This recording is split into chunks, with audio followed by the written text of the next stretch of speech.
माँ, मैं बहुत थक चुकी हूँ घर संभालते संभालते। यहाँ मेरी थकान किसी को नज़र नहीं आती। कुछ दिन आराम करना चाहती हूँ। सोच रही हूँ कुछ दिनों के लिए अपने मायके आ जाऊँ। आते हुए अपने बच्चों को भी साथ ले आऊँगी। वो वहीं से स्कूल चले जाएंगे। आखिर एक ही शहर में ससुराल और मायका होने का कुछ तो फ़ायदा मिले। नम्रता ने फ़ोन पर अपनी माँ से कहा। पार्वती जी ने दूसरी तरफ से कहा, हाँ बेटा, जब तेरी इच्छा हो आ जाना। आखिर ये भी तो तेरा घर है। ठीक है माँ, तो मैं कल ही आ जाऊंगी। नम्रता खुश हो कर बोली। हाँ बेटा, कल आ जाओ, मैं तुम्हारा इंतज़ार करूंगी। अभी मैं फ़ोन रखती हूँ, मुझे मंदिर जाना है। कमला जी ने फ़ोन रख दिया और सीधे किचन में गई। किचन में खाना बना रही बहू से बोली, अरे अनुपमा, सुनो, कल तुम्हारी ननद आ रही है। आज बाजार जाकर फल, सब्जी और मिठाइयाँ लेकर आना। बेचारी मेरी बेटी ससुराल में नौकरों की तरह काम करती है और उस पर कोई ध्यान ही नहीं देता है। यहाँ आएगी, कुछ दिन रहेगी तो उसका मन और तबीयत अच्छे रहेंगे। सास के मुंह से ऐसी बातें सुनकर अनुपमा का चेहरा उतर गया। वह मन ही मन सोचने लगी, काश आपको मेरी थकावट भी नज़र आती। मैं भी दिन रात झाड़ू पोछा, बर्तन, खाना बनाना, मार्केट जाना और हर वह काम करती हूँ जिससे हमारे परिवार वालों को कोई दिक्कत ना हो। काश आप मुझ पर भी ध्यान दे पाती। आपकी बेटी तो जब मन में आता है तब यहाँ आ जाती है, लेकिन मैं साल में एक बार ही अपनी माँ के पास जाती हूँ, तब भी आपको प्रॉब्लम होती है। मैं भी इंसान हूँ, मेरा भी मन है। मुझे भी लगता है अपने माँ के पास जाकर थोड़ा आराम करूं, सुख दुख की दो बातें करूं, अपना मन हल्का करूं। भगवान, अब तुम ही कुछ करो ताकि मेरी सास की आंखें खुले और उसे मेरी थकावट भी नज़र आए का फ़ोन आया। ननद ने अपनी माँ से कहा कि उसकी सास ने उसे मायके आने के लिए मना कर दिया है, इसलिए इस बार वो नहीं आ सकती। पार्वती जी बोली, ऐसे कैसे मना कर दिया? पहले तो कभी वह तुम्हें आने के लिए नहीं रोकती थी, इस बार भला क्या हो गया? लाओ मेरी बात कराओ उनसे, मैं समझाती हूँ। नम्रता ने फ़ोन अपनी सास के पास दिया। पार्वती जी ने कहा, नमस्कार समधन जी, आपसे कुछ कहना था। समधन जी ने कहा, कहिए। दरअसल नम्रता कल त्योहार है, इसलिए अपने मायके आना चाहती है। अगर आप उसे भेज दे तो अच्छा रहेगा। नम्रता की सास ने कहा, देखिए समधन जी, आपकी बेटी मायके जाकर रहे, इस बात के लिए हमने उसे कभी नहीं रोका और इस बात से हमें कोई प्रॉब्लम भी है भी नहीं। कुछ दिनों पहले मैं अपने रिश्तेदार के शादी में गई थी। वहाँ आपकी बहू अनुपमा की माताजी से मिलने का मौका मिला। उनसे गपशप करने के दौरान उनकी बातों से पता चला कि अनुपमा को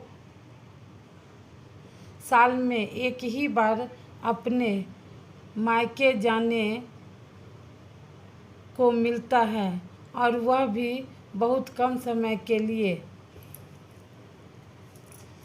मुझे लगता है आपको पहले अनुपमा को उसके मायके भेज देना चाहिए और वह जब मायके होकर आ जाएगी तो मैं नम्रता को आपके पास भेज बहुत ज़रूरी बात जो मुझे लगता है आपको समझ लेनी चाहिए कि आपको अपने बहू को भी बेटी की तरह या बेटी से भी ज़्यादा प्यार देना चाहिए। उसे भी मायके जाने की इच्छा होती होगी। हो सकता है नम्रता के वहाँ आने से उसकी आवभगत करने के लिए आप उसे उसके मायके नहीं भेजती होंगी या फिर वह आपसे कुछ कहने से अभी डरती हो। अगर आप उसको घर में ही कैद रखेंगी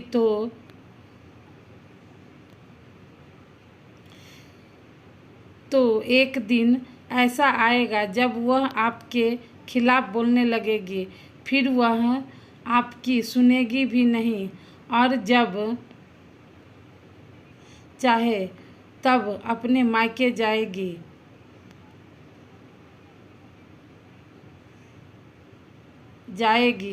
ऐसी परिस्थिति आए, इससे अच्छा है कि आप ही कुछ बदलाव अमल में ले आएं, जिससे आपका रिश्ता और रिश्ते की मिठास खराब न हो।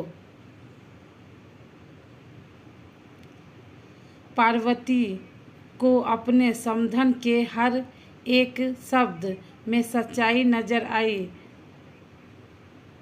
उन्हें महसूस हुआ कि उन्होंने अपनी बेटी के प्यार में अंधे होकर कभी भी अपनी बहू के मन का विचार नहीं किया। उन्होंने हमेशा ही अपनी बेटी को अपने बहू से ऊपर रखा। दूसरी तरफ नम्रता भी अपनी भाभी के बारे में हो रही इस बातचीत को सुन रही थी। उसने भी रियलाइज़ किया कि वह कभी भी अपनी भाभी के साथ ठीक से बात नहीं करती और जब वह अपने मायके जाती है तो भाभी थोड़ी उदास रहती है। पार्वती जी ने अपनी बहू को बुलाया और उसे कहा कि अनुपमा, कुछ दिनों के लिए नम्रता नहीं आने वाली है, इसलिए पहले तुम अपने मायके होकर आओ। यह सुनते ही अनुपमा का चेहरा खिल गया, क्योंकि वह पहली बार था जब उसकी सास ने सामने से उसे अपने मायके जाने के लिए कहा था। अगले दिन अनुपमा अपने मायके गई और इस बार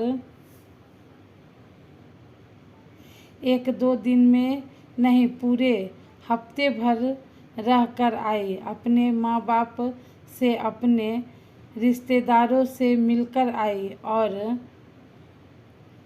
जब वह लौटकर आई तो उसका चेहरा खिला हुआ था, उसकी आंखें चमक रही थी। अनुपमा के आने के बाद नम्रता भी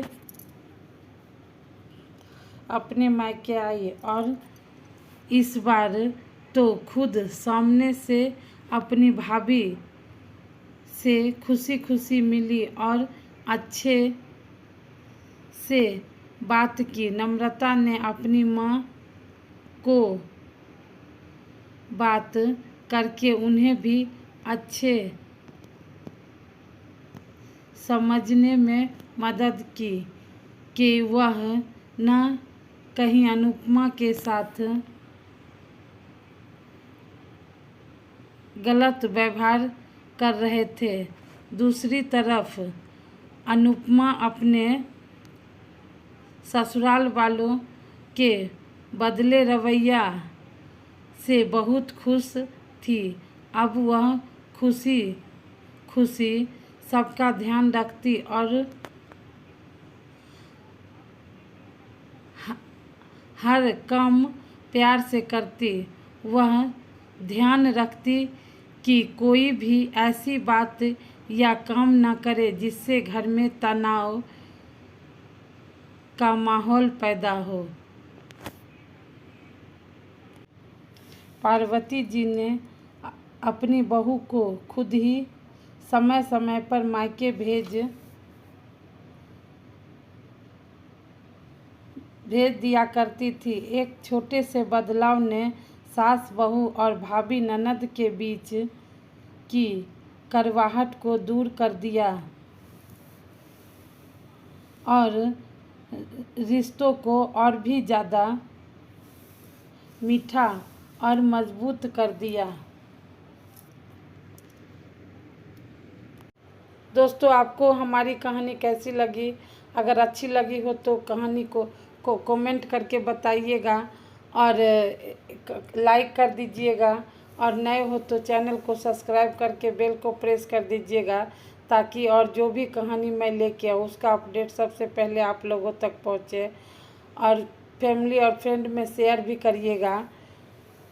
थैंक्स फॉर वॉचिंग दोस्तों।